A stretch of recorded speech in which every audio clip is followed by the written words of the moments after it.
Hello friends, நம்ம எங்கேயாச்சும் வெளியில் போகணுன்னா இந்த மாதிரி சாப்பாடு செஞ்சு வீட்டிலே கொண்டு போயிடலாங்க. 2 நாளானமலே கெட்டு போகாது. வாங்க செய்ய ஆரம்பிச்சிடலாம். ஒரு கடாய் எடுத்துக்கோங்க. கடாயில் பார்த்தீங்கன்னா 10 டேபிள் ஸ்பூன் போல் எண்ணெய் விட்டுக்கோங்க. எண்ணெய் நல்லா காஞ்சதுமே கொஞ்சமாக கடுகும் போட்டுக்கோங்க. இது கூடவே 1 டேபிள் ஸ்பூன் போல் உளுத்தம் பருப்பு ஆட் பண்ணிக்கோங்க.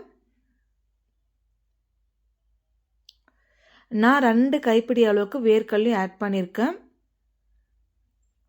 இப்போ நல்லா வறுத்து விட்டுருங்க ஒரு கரண்டி வச்சு.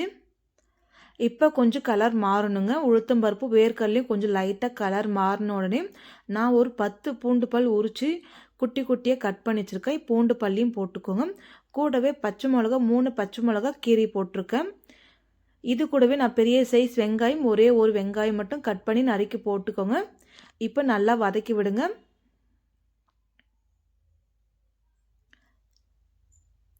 வெங்காயம் பார்த்தீங்கன்னா நல்லா கோல்டன் கலர் ஆகிறதுக்கு வதக்கி விடுங்க. இது கூடவே ஒரு கொத்து மட்டும் புதினா இலை போட்டுக்கோங்க.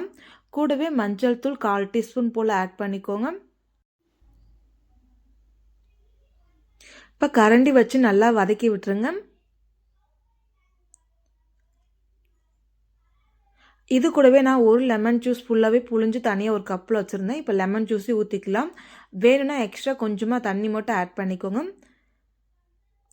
நம்ம பார்த்தீங்கன்னா இந்த மாதிரி செஞ்சுட்டு சாப்பாடு கூட போட்டு நல்லா மிக்ஸ் பண்ண போகிறோம். அதுக்காக இப்போ நான் சால்ட்டு சேர்த்துக்கிறேன். 2 டேபிள் ஸ்பூன் போல் சால்ட் ஆட் பண்ணியிருக்கேன். இப்போ நல்லா மிக்ஸ் பண்ணி ஒரு 5 நிமிஷம் போல் மிக்ஸ் பண்ணி விடுங்க. இந்த மாதிரி வரும்போது ஆஃப் பண்ணிடுங்க. நான் முன்னாடியே சாதம் வச்சு ஆற வச்சுட்டுருக்குறேங்க. இப்போ சாதத்தை கூட ஃபுல்லாகவே ஊற்றிட்டு மிக்ஸ் பண்ணிக்கோங்க.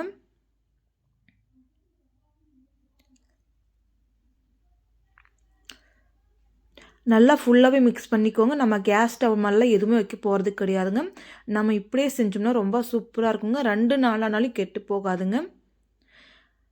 வேணுன்னா மட்டும் உப்பு மட்டும் ஆட் பண்ணிக்கோங்க, சால்ட்டு.